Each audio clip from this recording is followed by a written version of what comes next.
What is the most mysterious slash paranormal thing you've witnessed?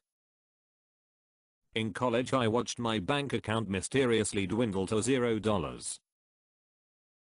When I was 15, my mother and I were standing in the kitchen talking. There was a rack on the wall holding keys about 8 feet away. A key from the rack flew across the room and hit the floor near our feet. This is the only event in my life for which I have no explanation. Edit. A lot of people are asking what the key went to. I don't know. It was an old heavy key. The house was built in the 1880s, so it could have been original to the house. About 20 years ago, my mom came out of the shower, pale, shaking, and hysterical. My aunt spoke to me, and she is here to pick someone up. I know she is talking about my father, she said to my dad and I. Her aunt has been dead for many years. 2 days later, my grandfather, mom's father, was in the hospital. He was in a coma, and died shortly after that from undetected lung cancer. Not me but my dad. When he was younger, he used to see a woman in a white nightdress holding a candelabra walking along the hallway at his old house. No one ever believed him, but he thought it was his grandmother. Fast forward 20 plus years and he's talking to someone he works with. This girl says she used to see a woman in a white nightdress holding a candelabra in her old house. My dad asks where she used to live, and it was his old house. Spooky. One day I heard a knock at the door. I went to open it, but as soon as I got there was no one around, just a few kids running away. I figured they must have seen something paranormal. Something very strange was going on that day. Not me but my aunt, a woman who to my knowledge, has never told me an untruth. Around Easter time many years ago the family was eagerly awaiting her grandma, my great-grandma, to arrive to celebrate with them. She was due Friday. Thursday night, after everyone had went to bed, my aunt was woken by a hand on her shoulder. She looked up and, much to her surprise, saw Grandma smiling down at her. All Grandma said was that she was very sorry for not being able to be there for Easter. She wished my aunt a good night and said she was glad she got to see her before she went. My aunt thought nothing of it and went to bed. The next morning they got the phone call that Grandma has passed away in her sleep the previous night. About 20 years ago, I was T-boned on the passenger side of my car by a drunk driver who ran a red light. I went flying across the intersection, and my car was stopped by slamming driver's side into a utility pole. I don't remember being hit. I only remember someone helping me out of the broken window. My car was absolutely totaled, and I did not have a scratch, bruise, or sore muscle to remember the accident by. When the police showed up, they did not believe that I was in the car crash and had to rely on witnesses to attest to the fact they helped me out. I sometimes think I was somehow protected by something I don't understand, and that I was to go on to accomplish something major in my life. Then I get a little sad, because I don't really think I accomplished that. Went to pick up my daughter from a dance on the waterfront. I was early, so I walked near the lake. I saw something very bright, not moving at about 20 degrees up. Sirius was at about 40 degrees that night. Then I looked down and saw a pure white coyote walking along the water's edge. Even though I purposefully made a lot of noise so as to not startle the coyote, it didn't not acknowledge I was there. I looked back at the star, which was still not moving, but suddenly went from exceptionally bright dimming down to nothing. I looked back to the coyote, and it was gone too, although it was a very dark night. This all happened at 12:30 am. The next morning I woke up to a phone call telling me my best friend had died in Norway. He died at 6:30 am local time, 12:30 am my time.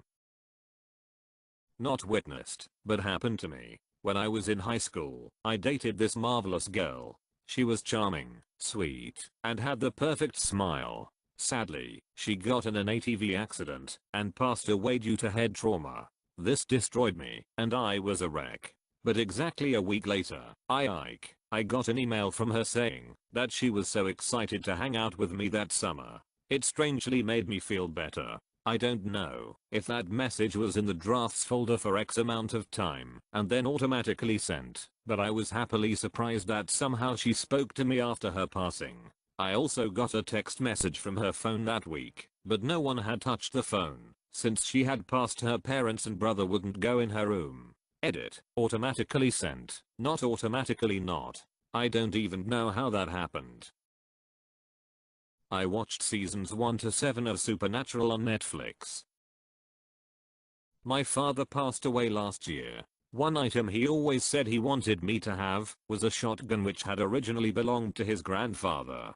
For years he had this shotgun stashed in the attic. After he passed, I had gone in the attic to look for it, only to find that it wasn't there. A few months later, I had a dream in which I was talking to him, and I asked him where he had put the shotgun. He told me it was in the closet of a spare bedroom. I called my mother and had her check, and sure enough that's where it was. Now it's completely possible that my father had told me that when he was alive, and the dream was little more than a memory, but I certainly don't recall that being the case.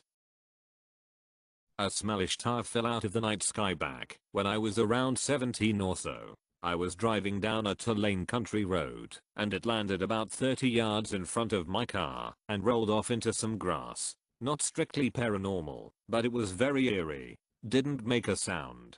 Can't say for sure it really happened, but I wasn't drunk, and I've never been prone to hallucinations. My grandfather passed away just a few weeks after I was born. Never met the guy, never knew what he looked like. When I was 5 years old, I started to see this man in a rocking chair. I called him the rocking chair man. My parents thought it was that imaginary friend stage, but it started to bug them when I told them every single day. They finally questioned me about it. I told them every detail I could remember, and finally they showed me a picture of a man. It was my grandfather. To this day, I'm 22 now. Every time I dream, he is in the background somewhere. I remember when I dreamed about my high school graduation and I looked in the stands and I saw him with my parents. I like to think that he's just watching out for me and being there when he's not really there. So I'm a true believer of the paranormal. Does knowing the future just once in your life count as paranormal enough? About 20 years ago I was in a foxhole just behind enemy lines and had the one and only paranormal experience of my life. In a flash, I knew the future. I saw what would happen, approximately when, the lighting conditions, the angle the person would walk up from, everything. It was different from just thinking about the future, or wishing. It was just a flash of *knowing*. Hard to explain. A couple hours later, it happened exactly that way. I've never forgotten it, but it's never happened again. I don't understand why it happened. It wasn't crucial or anything. At least I don't think so. Wish it could have been lottery numbers or something. Edit. People seem to want to explain this away by saying it was a dream or déjà vu. It wasn't a dream. I wasn't sleeping. It wasn't déjà vu. I knew *HOURS* before what would happen and was completely cognizant of the information. I lived on an old farmhouse that work provided me with. The stairs were very creepy. One night I was home alone in my room and someone opened the doors to the stairs and walked up the stairs and stopped at my door. I opened the door to see no one there, but I heard it very clearly. But it wasn't the only time. Another time I heard someone going up and down the stairs, so I turned on the lights and it instantly stopped. I turned them back off and went back to my room to lay down, and it started again. It's happened a few times. 6 years ago my neighbor's smoking hot wife had a strange medical problem, and for some reason she would mow her yard in a bikini at night. I remember because I would watch. She would mow in aimless random paths. She stopped after a while. I thought it was because of complaints, but I learned her medical problem put her in too much pain and she committed suicide in her car, in her garage. The husband moved out, and the house went up for sale and sat empty. A year later I woke up to the sound of a lawnmower at night. I looked out my window to see nothing. I just assumed I'm tripping, or dreaming, or whatever. The next morning their lawn was mowed in aimless random paths. Just a few months ago I had to babysit my cousin's baby while my cousin went grocery shopping. I was just watching TV in the living room with the baby sleeping on the couch. I reached forward to grab the Coke that I was drinking when all of a sudden the baby started crying. I quickly go over to him so I could calm him and send him back to sleep. But when I see him, I'm shocked to see that he's still sound asleep and the crying is still occurring. We were the only ones in the house. The closest neighbor is half a block down. I was in the middle of a session with my therapist. We were starting deep meditation/hypnosis. I had finally achieved what I would describe as the deepest state of relaxation I'd ever gotten to. About 5 seconds into this deep meditation, the room got incredibly bright, as far as I could tell with closed eyes, as if I was looking at the sun with my eyes closed. My therapist stopped mid-sentence just then. She didn't speak for 5 seconds and I asked her if everything was okay. She said, "I think you just produced a ray." She refused to tell me what she meant, and she dropped me as a client the next week. I still have no idea what happened. TL, doctor, I think I reached nirvana.